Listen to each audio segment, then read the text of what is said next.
Mesdames, Messieurs, bonsoir. Un homme est libre ce soir et pourtant il demeure inculpé de l'assassinat d'un petit garçon de 4 ans et demi, le petit Grégory Villemain. Vous vous souvenez de cette enquête tout à la fois pénible et compliquée, avec cette famille, ses parents accablés lors des obsèques de l'enfant, mais aussi cette rumeur qui allait bon train, laissant peser les soupçons sur les membres de cette famille, justement. Et puis enfin l'arrestation et l'inculpation de celui qui était donc apparemment tout à la fois le corbeau et l'assassin Bernard Laroche, le cousin du père de Grégory. Ce furent ensuite les expertises suivies de contre-expertises, les témoignages donnés puis rétractés. Bref, depuis plusieurs semaines, le dossier s'était effrité et aujourd'hui, le juge d'instruction a décidé de la remise en liberté de Bernard Laroche qui demeure néanmoins inculpé. Bruno Ledreff.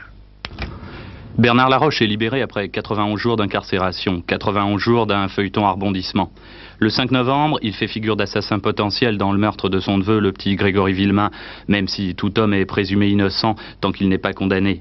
Mais les gendarmes vont l'arrêter sur son lieu de travail aussi peu discrètement que possible. Il est inculpé et incarcéré par le juge d'instruction Jean-Michel Lambert sur la foi d'une expertise graphologique et du témoignage de sa belle-sœur Muriel. Mais des irrégularités apparaissent dans la procédure de désignation des experts en écriture. On n'est plus si sûr que Laroche en est bien l'auteur. Et puis, surtout, Muriel, le principal témoin à charge, se rétracte. Bernard est innocent. Mon beau-frère, il est innocent. Jamais été avec mon beau-frère. Pourtant, dès le début de l'enquête, les soupçons s'étaient tournés vers Laroche. 10 jours après la découverte du corps du petit Grégory, Laroche et sa femme sont longuement entendus par les gendarmes avant d'être relâchés. Les gendarmes m'ont soupçonné parce que j'avais une écriture qui ressemblait à celle du corbeau. Et, de toute façon, j'ai maintenu que c'était pas moi, j'ai la conscience tranquille. Et ils n'ont pas pu prouver que c'était moi.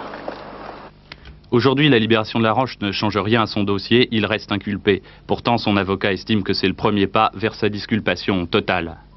Chaque chose en son temps. Il est bien évident que M. le juge d'instruction, qui libère Bernard Laroche, dans les jours prochains, ou alors il n'y aurait plus aucune logique, sera amené à rendre une ordonnance de non-lieu. Mais ça, chaque chose en son temps. Je suppose que M. le juge d'instruction, en toute logique, attend le résultat des expertises d'écriture. Et puis ce soir, l'avocat des parents de Grégory, maître Garot, a demandé que la gendarmerie soit dessaisie de l'enquête au profit du SRPJ de Nancy.